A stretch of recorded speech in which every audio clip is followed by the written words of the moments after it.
Welcome back, everybody, to Caravan of Garbage, where we are making our way through the Indiana Jones movies, aren't we, Mason? Making our way through the Indiana Jones movies. Something, going downtown. Cutting a bridge. Diddle-a-diddle-a-din. He's got a hat. You're absolutely right. He does have a hat. That's true. And you know what I like about this movie? What's that? Because it's a prequel, some people might not know that, but it is true. He's just a grub. I love this grub, no lessons have been learnt, Indiana Jones. Oh, I see what you're saying. He's a maniac. You can regress the character. I see what you're saying. Hey, let's do a little exercise, James. Pretend you are... Leaving a like on this video? Yes. Well, we shouldn't pretend. We should do that for all real. do it, yeah. But once you've done that, pretend you're a Paramount studio executive in the 80s, and I'm Steven Spielberg, and I'm pitching you Temple of Doom. You ready? Okay, I'm ready. Okay, so everybody loved the first adventure of Indiana Jones. It had everything that people wanted. It had action, it had romance, it had comedy. But you know what people would love for the sequel? Near constant screaming. Just relentless. Just like an animal is being slaughtered in another room and you can't close the door. Now, are these screams going to be coming from like a singular person, or we're going to spread them out a bit? Mostly one woman. Did I mention I'm getting divorced? I don't think it's related though. It's a bit related. We'll talk about why specifically this has a darker tone. But goddamn, there's so much screaming. There is so much screaming in this, yeah. But it's not just Kate Capshaw. I feel like there's enough to go around for everybody. There's so many screams. There's enough screams for every man, woman, and child in this movie. Yeah. But you're right. To go back to your original point, yes, there's so much mayhem in this movie. And he's yet to learn any lessons, and I think that's great. You know what I went into this? Because obviously, and we'll probably talk about it, there's some stuff that has perhaps not held up so well in this movie. The bit where they're like, I can't believe India tried to revolt against the British in 1857 or whatever it was. I simply don't think that's proper. But what I went into this going... And the blackface. Oh, yeah, also and that. the depictions of culture, etc. Oh, all those things. But what I went into this going, okay, there's all that stuff. But there's also, what I remember loving about it is it's just non-stop action. It's a roller coaster. Yeah. And I think it Literally is. at one point. Yeah, I think it is for like an hour and a bit. And Like then the last... The back end? No, the front end. And by that point, I'm just numb to the roller coaster, I think. Really? It'd be like if you're on a roller coaster for 2 hours, by the last 30 minutes, you'd be like, all right, okay. See, I think this one has some of the best Indiana Jones moments. I would argue that the cutting of the bridge is probably the best thing in all of these movies. Disagree. Look, I think it starts really strong. I love the James Bond callback. Oh my god, yeah. he's got the white tuxedo jacket. God, he looks good. And we're in Shanghai, and it's this we're singing "Anything Goes" in Chinese, and oh my god, and this 1930s formal atmosphere, and then it descends into chaos, and everything's exploding, and everything's being shot with fire arrows and stuff, and bullets are flying, and incredible. I love it where like a switch just goes off in him, and he's just like, well, I'm going to kill everybody in this room. That's right. It says I'm allowed to on my archaeologist license. Why not give that a whirl? That is undeniably good, I think. Yeah, absolutely. But I think this one really indicates to me, and we'll talk about this more next week, that he wasn't raised right. He's a fucking animal, this guy. Like, I know he dresses well some of the time, but also a lot of this movie, he's just got like his like shirt undone and askew. Wow. He's just like insulting everybody. God. He punches a woman in the face. I know he was poisoned. I know he didn't mean it. Right. But he could have exercised some caution, is all I'm saying. They check the beaker later on and go, this is just grape juice. Wait a second. Oh, yeah. Just wanted to punch some people, honestly. But I love how it does open with that, like, it's very James Bond. You know, you're at the table, you're across from a villain, you're having this, like, mental showdown. But he doesn't, like, solve it rationally. Again, he just explodes. Yeah. Who here can I take hostage? Let's see. Who can I hold a knife to the neck to? But I think this one, though, it does give him an arc. That's true. Not like the first one where he got an arc. I mean a character arc, Right, Mason. Because by the end he's like, I guess I won't steal from this starving village. Like he makes that decision. I think that's important. It puts him on the right path. That's true. Eventually. After all the murders. Yes. He does. Okay, so they also introduce another woman, which is, you know, becomes a trope of this series, another woman that hates him, which I appreciate. Look, I know Kate Capshaw gets grief for being annoying, but I like that she's the opposite of Marion, who was very capable and a hard drinker and, you know, like rough around the edges. It's almost like, and stop me if you've heard this before, the MASH effect. Now, here what we the go. MASH effect is, Mason... He's reading from notes. He planned this. So in the TV series MASH, which ran for 11 seasons, there was also a movie which came before that, but it's mostly a recast except for Radar. When they swapped out somebody, they brought in the opposite of that character. Go on. So Colonel Blake, for Are example. you going to do the exact same examples as last time? Just listen.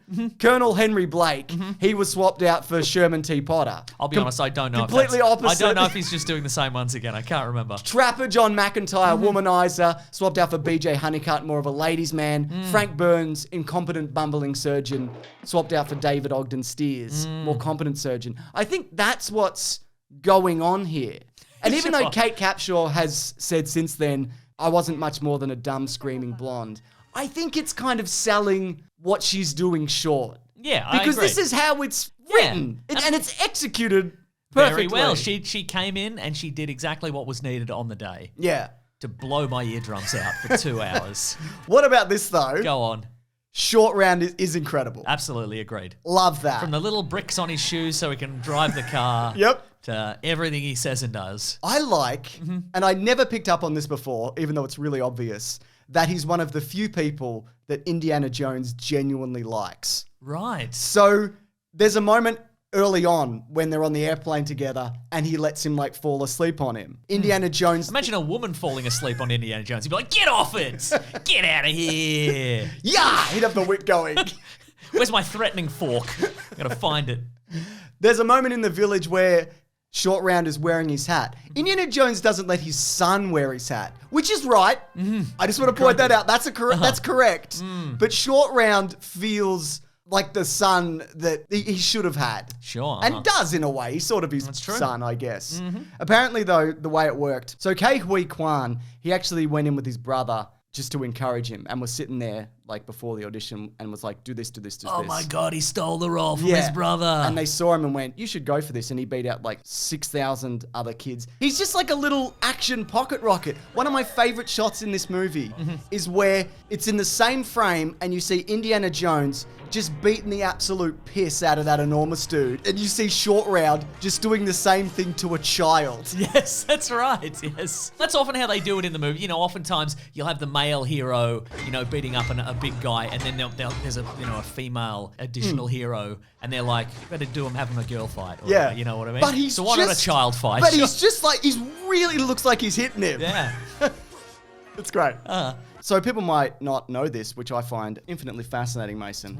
But most of the stunt work in this, unlike a lot of the other ones, was not Harrison Ford because he suffered a herniated disc on the set of this. So he was flown out and production was shot down while he had spinal surgery. So Vic Armstrong, who's his stunt double on these first three, who looks incredibly like him, just does most of the stuff in this. Anytime where you can sort of see his face or not at all, it's absolutely not Harrison Ford. Interesting. And if you pay attention, you can tell. This is where Harrison learned. That's right. Anything you don't want to do? Oh, herniated disc. Oh, I dropped a door on my foot. Oh, I can't be in a Star War. Oh, I don't want to land this plane properly. I'll just crash it. The perfect crime. Yeah. Now, this one's quite dark, Mason, as mentioned. PG-13, does that mean anything to you? Well, it will in a minute. Uh-oh. I mean, I know it does. You've heard of it, I assume. Some supernatural themes, Yeah, probably. that's right. So Spielberg and Lucas, George Lucas, who wrote this one as well, they were aiming for something a little bit darker than the first. Makes sense. But Spielberg thinks that they probably went too far. And the reason is, as mentioned, they were both going through breakups at the time. With each other. Yes. No. Oh. They're a collaborative duo, Mason. Interesting, And okay. continue to be friends to this day. You know, you get like a heart getting pulled out, you get a kid getting whipped, you get other spooky, mean, culturally insensitive stuff. Boy, you sure do. And critics felt like this wasn't a kid's movie, but it wasn't quite an adult's movie. So this paired with the release of Gremlins. It's a kid-alt movie. So this and Gremlins were the reason that they decided to introduce PG-13, because a lot of people thought at the time, well, the only reason these got the ratings that they did is because it's Spielberg. So people were like, yeah, he makes nice movies for kids. Oh, interesting. But if anybody else had have released this movie that's just absolute insanity. They would have given it Yeah. the R. At time of writing, the Indiana Jones movies are about to be moved to Disney Plus. If people want to watch them, they're going to be available there for free. And oftentimes, when an older movie gets moved to a streaming service, they'll put a little title card at the front that says says, this movie was made in a certain time and, certain cultural things have changed and blah, blah, blah. But we're going to present it to you in as it was. In 4:3. That's right. As it was originally intended. But I think they should do, sometimes when you're on a plane, they'll do a weirdly edited version of a movie, or like maybe for TV, they'll do an odd edit. I think they should run a sensitivity edit over this movie where they cut out all the questionable stuff, but they leave all the reaction shots in. So the guy would be like, and for dessert, a big bowl of strawberry ice cream. And Willie's like, no.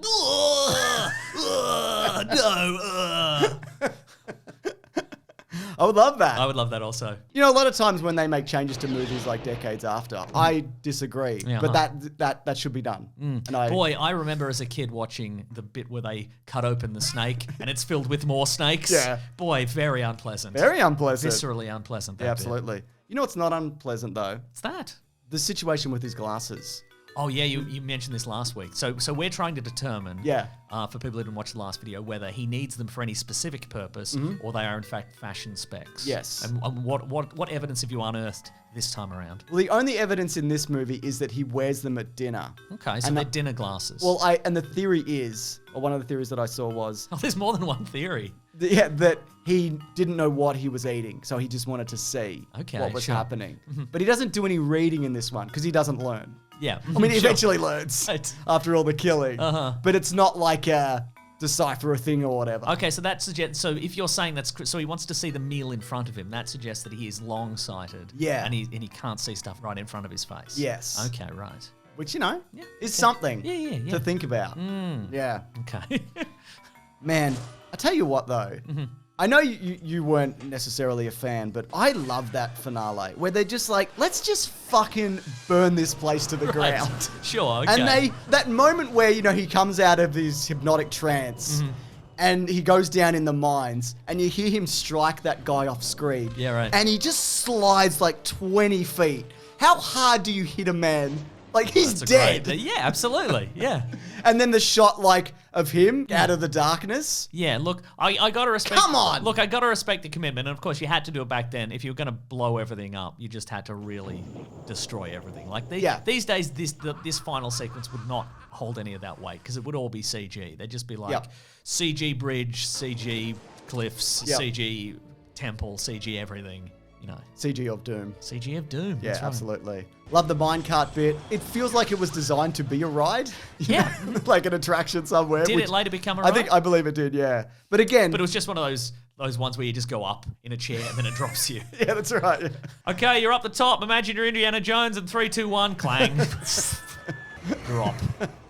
But again, that bridge sequence, running onto it, he's cornered. He's got the machete. I love all of that. The villain's terrific. And I know look, there's a lot of nonsense in it. Agreed. Like, for example, when they go on the plane. Yes. And it's the gangster's plane. Like, why do they fly it that far and then jump out in the middle of nowhere to kill this guy? That's a great question. He could have got on and then they shot him. While he was asleep, sure, yeah. Like, how did they survive dropping out of the plane in the life raft? It's ridiculous. It is, yes. Mythbusters probably did it, Mason. It is.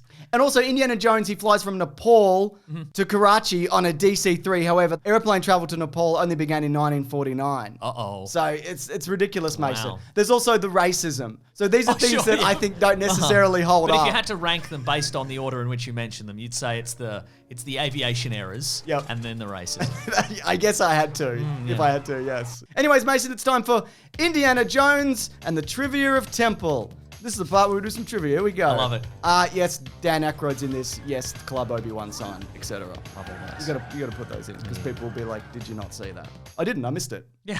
So apparently, to get through the bug sequence, Kate Capshaw, who also, of course, is married to Steven Spielberg, have been married since the 80s. And so even though Indiana Jones wound up getting the girl, I really did. She took sedatives before filming that sequence. Wise call. I agree. So Pat Roach, you might know as the giant Nazi who goes into the propeller, he returns. He's the giant guard that he fights. Of course he is. You probably didn't recognize him. You probably didn't recognize him, Mason. No, yeah. You know, because of... Yeah, because of the aviation errors. I was so distracted by the aviation errors that I didn't pick up on that.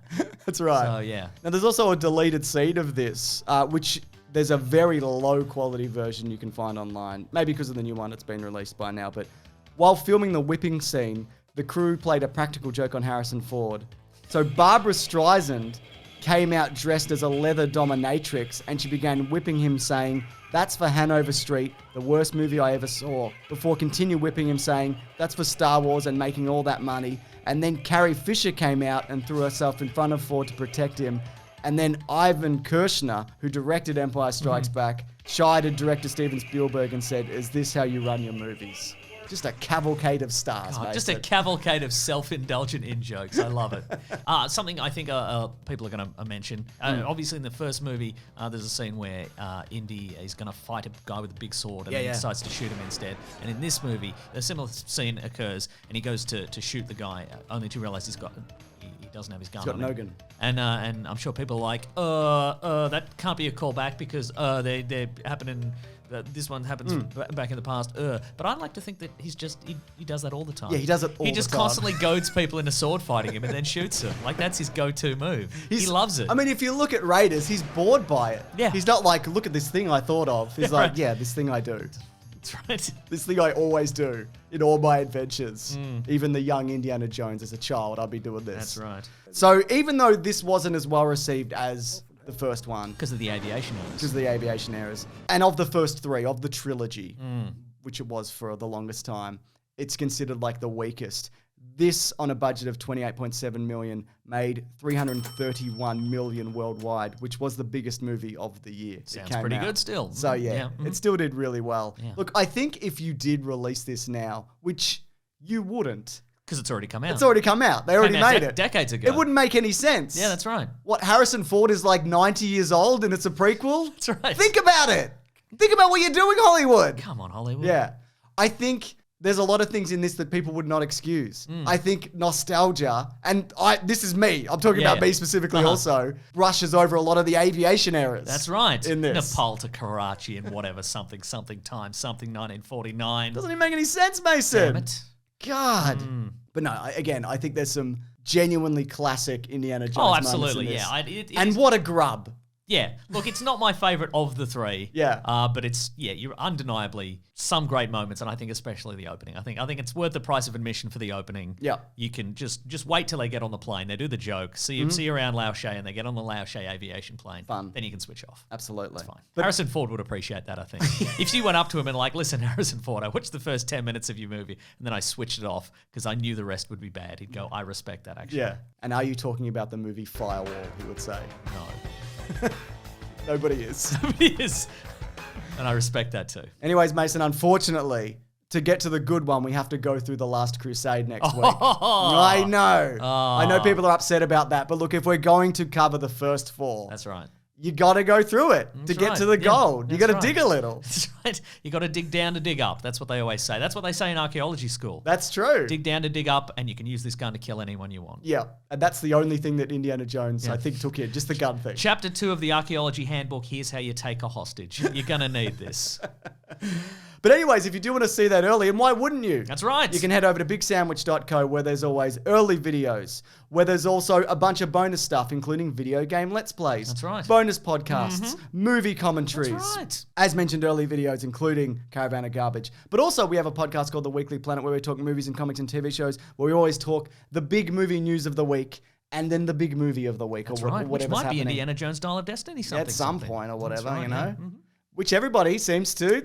We're all excited for it equally. That's exactly. Yep. Mm-hmm. Everyone, it's Reactions are uniformly positive, and it's going to make tons of money. Yep. People aren't going to be like, well, this was a huge mistake. This was a $400 million mistake. Nobody's going to think that. Nah, least of all us. That's right. All right, thanks everyone. Grab that gem, you guys. We'll see you next week. Goodbye. And thank you to Lawrence also for the edit. Thank you, Lawrence.